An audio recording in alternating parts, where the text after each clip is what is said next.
Hi and welcome to today's video. The topic of socialization is very big, especially among the homeschooling circles. This is the one question people always ask you. Like if you homeschool your kids, they will ask you, so what about socialization? So today I want to tackle that in this video. So I want us to consider what healthy socialization looks like and how it translates into adulthood. I just want to share with you all how the thought or the thinking around schools being a place where our kids can socialize, how that is totally off, how that is totally wrong. First and foremost, nobody sends their kids to school to socialize. As a parent, you mainly send your kids to school for the sole purpose of being educated. Look at this definition in the Collins Dictionary. It says to socialize means to behave in a friendly or sociable manner, so behavior. And then it is also number two, it is also to prepare for life in society. Here's the thing, no one can teach your kids social skills. Socialization needs to happen in the home. It happens in the home. It can't happen in a school. When your kids go to school, nobody's teaching them how to have social skills. The teachers are not there for that. That is why now we are seeing in the news, everywhere in social media, kids now fighting with teachers, beating up their teachers. We are seeing bullying. We are seeing all sorts of things because it speaks to the fact that these kids are not socialized. They are not trained to go into an environment and have the necessary tools and abilities to be able to then relate to other human beings. So socialization is not really, it's not really about, whether your child is going to school or whether they are a part of a lot of extramural activities or whether they are signed up in all the groups, whether they have a lot of friends. It's not about that. Those are opportunities where your child can then socialize and use the skills that you have taught them to socialize with others. Because I realized that even when you expose your kids to social settings, but if you have not empowered them with the necessary skills to socialize, then they will not be able to socialize with other kids. Same in a school setting. We see a lot of kids who go to school, but they are so lonely and they hate going to school because issues such as bullying and other things, And I believe the key area that contributes to how kids socialize and how they come across in social settings is the home and how they are raised. The thing that it has been the default setting with every human being is the negative. Nobody, you don't have to teach your kids not to share. They know it because of the sin nature. But then you have to teach them how to share. You have to teach them how to involve other kids when they are playing. How you need to teach them how to cooperate. You need to teach them teamwork. You need to teach them empathy, and those which are the social skills I'm talking about. So here's the newsflash. School can never socialize our kids. And sometimes, because we don't know what socialization is and what it is not, then some homeschooling parents will then feel the pressure and the guilt of having to homeschool their kids, that they will overcompensate. And then you'll find that you register your children in every social event, or you register them for every extramural activity, and you are going there, you are going here, and then it interferes with the homeschool and it interferes with the family dynamics. I also want to share the things that I have done that I realized, okay, fine, they're not going to work for our family at this point, and then what we do right now. So we used to be a part of a co-op. When I think it was in our second year of homeschooling, we joined a co-op, and then we would meet up with other homeschooling moms and their children every Wednesday at a church. In as much as that opportunity was there and it was available, some of the things that hinder socialization is a lack of socialization skills. I find that in those groups, sometimes you can go and you can be there with a lot of people, but you can still feel lonely because some people, they form cliques. Those cliques are even hard to penetrate. And then another mistake that I did was that I then enrolled all of my kids all at once. And I didn't take into consideration the season of life we were in. So my son was very young. He was just a few months old. So it was very uncomfortable for me to go to that co-op on a Wednesday because I had to attend the class where I think the 5-year-olds or the 6-year-olds where my youngest daughter was, because my son was obviously a baby and didn't belong to any class. So I would go with my son to that other class, and knowing a baby who is curious, who wants to stand up, who wants to learn so many things, he doesn't want to sit still the whole time in a pram for 3 hours, because it started around 9 and it would end around 12 for the little ones. Then for my oldest, it will then continue up until 3. So I was there from 9 up until 3 and with a baby. So it didn't work out. And we ended up not finishing the whole program for the year. I think we stopped 3 months before the year ended. Another thing that I loved was that as moms, I can't remember which day it was, but we would meet up at a coffee shop. We would get one book. There was the book that we're reading on homeschooling, obviously, or like education. So we all got that book. We're reading that book as moms, but we would come together. I know it was in the evenings around 5, or it started around 4. Yeah, I think started around 4 or 5, but we would come together and then we would have a book club. That for me I really enjoyed, because it offered the one thing that I wanted as well, was to connect with other moms who spoke my language. Sometimes you just need somebody to talk to around homeschooling, and it's very hard when somebody doesn't even homeschool themselves because they don't understand certain aspects of homeschooling. So I loved the fact that we can come together and have the book club. And then I think once per term, at the end of the term, then we would go to one of the ladies' house. Then she would host, and then we would get together or go to a park or a place, and then we would come together as moms. So here, this is where things changed for us. This is where I decided, okay, fine, I'm not gonna continue with this anymore. It was when we went, and then we were having that end of the term get together, and one of the moms were hosting, so we didn't go with our children on that day. It was just us moms. So another thing that is important, like I said in the beginning of the video, was highlighting social skills. You can be in a social setting, but if you don't have social skills, that is going to hinder you to be able to connect with other people and to be able to socialize with other people. We were the only 2 families that were Black, like African, so everyone else was white. So when we went to that year-end a term end get together, my friend didn't come, so I was the only black mom that attended. So obviously the host then started the conversation and whatnot, and as it progressed, as the conversation progressed, it ended up being a conversation in Afrikaans. And then they would stop and be like, oh, shame, do you understand what we're saying, and I found that to be okay, because in a sense it's like I can be there and it can seem as though I'm socializing with you, but in actual fact I'm being rejected in the conversation, I'm being rejected in the group, because you don't do that.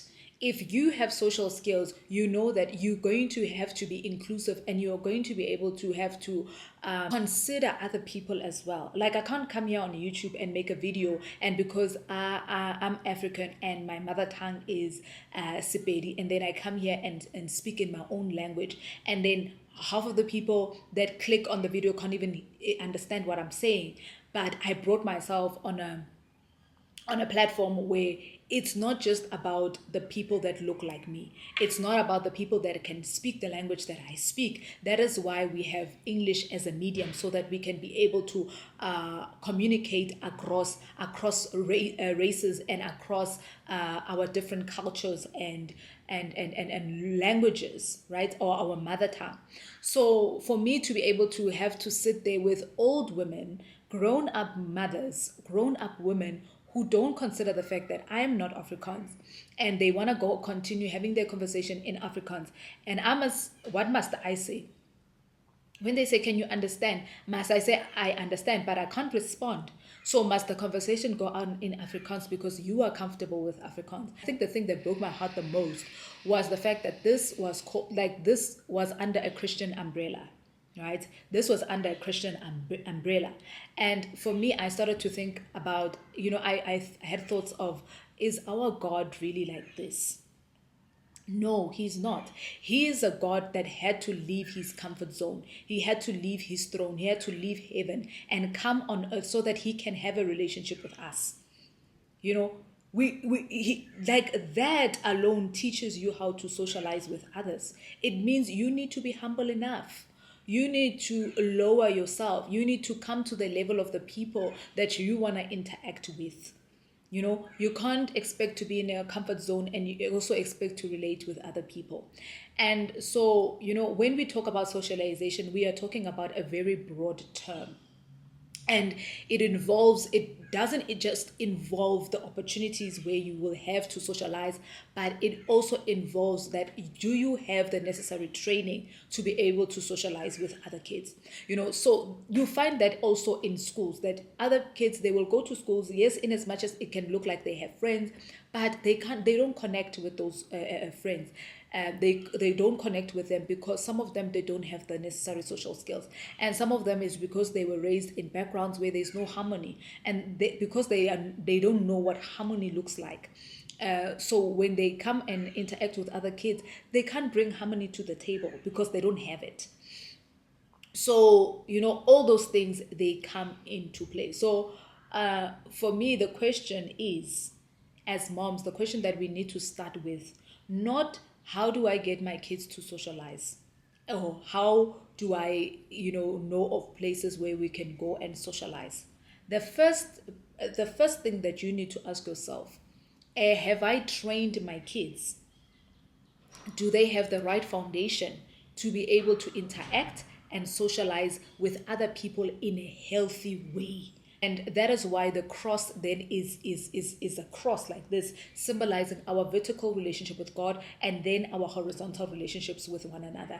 And the truth of the matter is, whether we choose to believe it or whether we choose to take it or not, but if your vertical relationship with God is not there, it doesn't exist, it's not functioning, you will never be able to have horizontal relationships with one another or with other people, because God teaches you, he teaches you how to love other people, even when they don't look like you, even when they don't believe what you believe, but to love them irregardless, because the love that he loves us with is an unconditional love. And with that, when you have the Spirit of God living on the inside of you, then you will have the fruits of the Spirit, which are the necessary social skills that we need to be able to interact with other people. You need to have self-control. You can't just say whatever you want to other people. You can't just do whatever you want to other people. You need to have that level of self-control, and also you need to be patient with people. So do you see how this whole thing plays out? So for my teenage daughter now, she's very social, and I can see that me taking the time to build the foundation has really now allowed me to then even see the fruits of my labor, how we started in the years when we then withdrew from that group, and then we stopped going to all those social events, because for me, I didn't even see the point. Some of them would attend, it would be a big group of homeschoolers, and they were already in their groups, they were coming there in their groups, and we will be there. It was just be us. We'll be moving around, enjoying the place, but not making any interactions with anybody really. You will converse with people, and others you'll exchange numbers, then let's chat, and others you will chat to them, they don't chat back to you. So those are the things that I came across.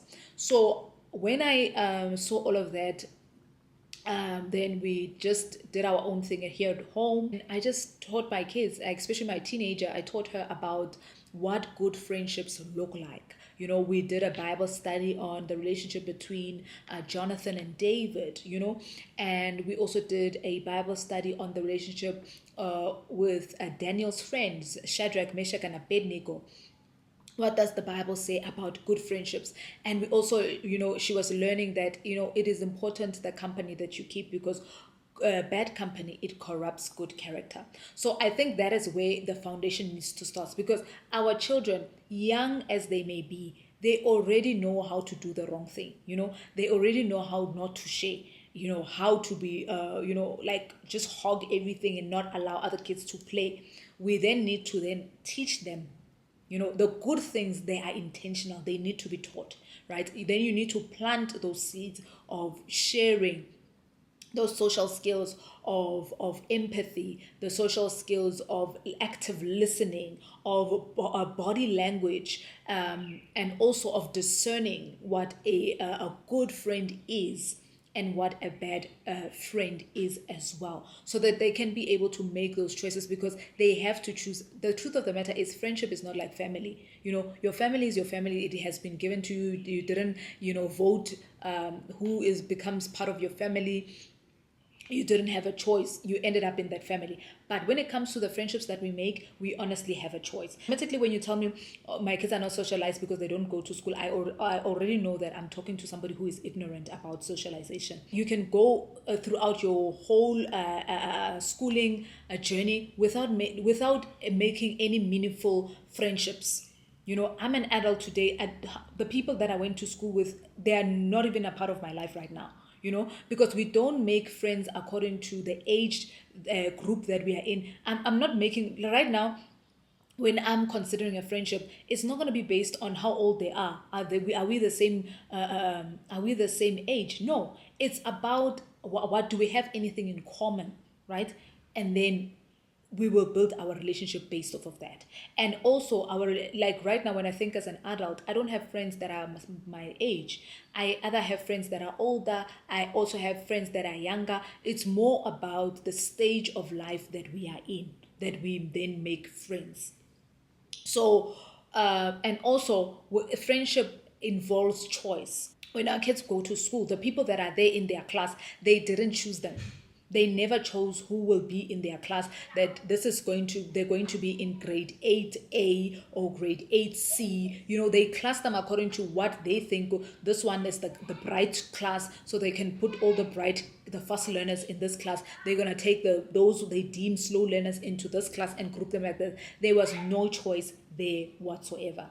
Right? And during break time, they only have a small certain pool of people that they then can have an opportunity to socialize with.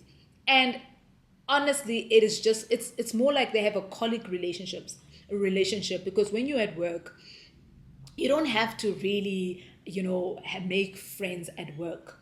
No, you have to be a team player at work. You need to be able to work together as a team. You need to be able to cooperate. You need to be able to also flow with the culture of that workplace and be able to deliver. That's about it.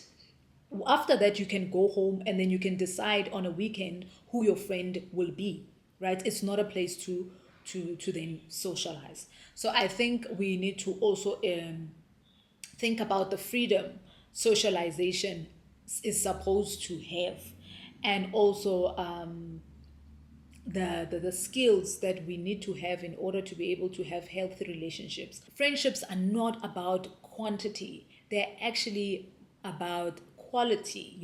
I would rather have one friend that is a true friend, that is a loyal friend, that is that is empathetic, that is thoughtful, that is kind, that is patient, that is generous, and have one friend.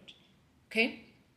Versus having, 20 friends that are just not even worth having as friends.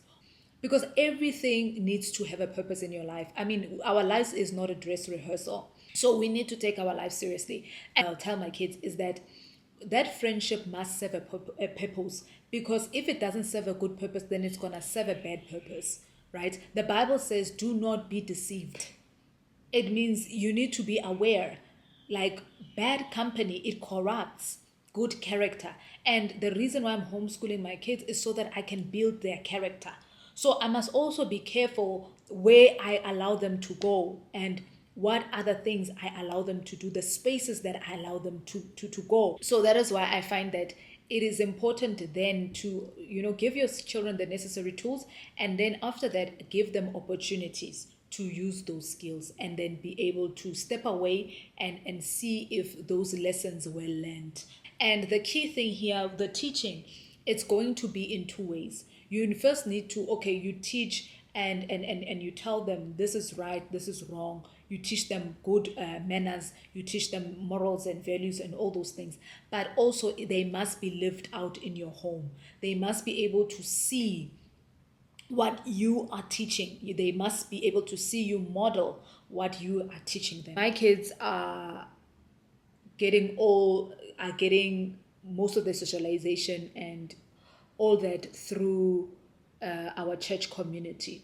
So I'm involved at church. I have been serving consistently in a ministry, and as a result, my husband is also serving at church. And as a result, my teenager is now heavily involved at church. She likes to cook and likes to bake, so she helps out with the cafeteria at church, the coffee shop. So she will go in there, she will bake, she will make food, and she goes there for like a couple of hours on a Sunday. And then another thing, she's also part of the creative team, so she gets an opportunity to perform, to act, to dance, and she goes to dance lessons every week. Another thing that she also does there is and then obviously they have a teens ministry. She's involved in the teens ministry, and every year they have camps. So for my little ones, so even now I'm preparing for their camps. I save every month for their camps. They're gonna be, the younger ones are going to be going to camp. They've got the camp for the young ones, and then for the teenagers as well, they have a camp. My daughter went to the camp late last year. It's later in the year, and I will just show you all the things that I'm talking about. Show you clips, videos, photos, and everything. So that helps a lot. I'm not saying that they do everything at church because I believe that church is perfect. No, church is not a perfect organization. It is an organization of people that have acknowledged that they are in need of God's help. So it is like a hospital, and people are responding differently to the medication. Some are taking their medication well and they are responding well to their medication. Some are not taking their medication. They are ignoring what the doctors order, and as a result, their progress is slow. What I love about it is that it is for people, the people who are there, they acknowledge that they are in need of help. So I'm not saying that church is perfect, but at least you can start there. And another thing, honestly, I just if you don't find companionship in homeschooling groups, try other avenues. Your church, your neighbors. Doctors don't have to be friends with doctors. Doctors do have lawyer friends, do have friends that are in business, it doesn't mean because you are a homeschooling parent, then your socialization must only be within the homeschooling community. It is beneficial, it is helpful, it is nice to have that. But if you don't have it for the time being, it doesn't mean that you're not going to have it for the entire homeschooling journey. Maybe later on you will have it, but for now, utilize what you have. So for us, it is church. My kids go to the church camps. They go to church every single week. So every single week they are seeing the same kids that they see every week. So they are able to make friends there because there is a consistency, and they see each other every week, so they can make friends there. And then they participate when there is a spring family braai and whatnot. We attend. You get the opportunity to meet other families. And one thing I also do, I don't put pressure on my kids to socialize. I will put them in spaces where they can utilize the skills that they were taught in the home. And here's the thing, socialization is a very natural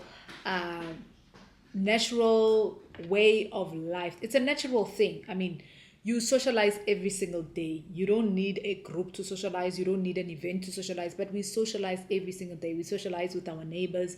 We socialize at church. We socialize when we, interact with people that we have business relations to, we are always socializing. So now, but let me just give you ideas on where to just start. Maybe if you're looking for opportunities where your children can then employ the skills that you have taught them in the home. One, you can join, join a homeschool group on Facebook, and then within the group, ask if there are other smaller groups, especially in the area that you are in. Okay, because I know, and then once you do that, I know then there are smaller WhatsApp groups that you can be a part of. Like there's one called Let's Play. There's one for Gauteng. There's one for Johannesburg, and then there's another one for Centurion that I know of. So you can join those ones, and then also you can, if you want to join a co-op. I know of a virtual co-op, the Good and the Beautiful. If you go into the Good and the Beautiful on the Facebook group, there is a virtual co-op where they do the science units together. So you can join that one if you want that. And also you can look into the Classical Conversation. You can go to their website. So Classical Conversation is a international brand, but when you go on Google, click on the one that says .co.za if you are in South Africa, then you can inquire of the communities that are around where you are staying. I know there's a lot of them. And then another thing that you can do is you can go camping with other homeschooling families. I was supposed to go camping with a homeschool group. My friend actually invited us into that group. I have a friend that is homeschooling. She has been homeschooling for years, and they're going to be attending that camp. They actually attend this camp annually. They go to this camp annually. The camps are founded by Barry. I will ask him if I can share his details. Then I can share them in the description. Then you can be part of that group. It's a WhatsApp group currently, and they actually are planning on. I think 3 camps this year. There are 3 or 4 camps this year. There's one for Mpumalanga, there's another one for Parys, and there's another one for, I think, KZN, and there's another one. I can't remember the 4th one, but there are 4 camps where you can go. You go as a homeschooling family with all your kids. Then there you're going to meet other homeschooling families that are there with their kids, and then some of them are 5 days. And the other one, I know the Parys one, I think it's 3 days. Then you're going to be there, and that can afford you. Also, Barry is going to be there for the educational part of it. So he's going to be teaching there, and you're going to have trips that are planned out for you. You are going to different places, learning about them, learning about the geography, so it's very educational. Then another thing is encourage your kids to join sports. There are other schools I know of that allow homeschoolers to come in and join the sports, and they also allow homeschool groups who have sports teams to come and use their facilities in those schools. So you can inquire about that one.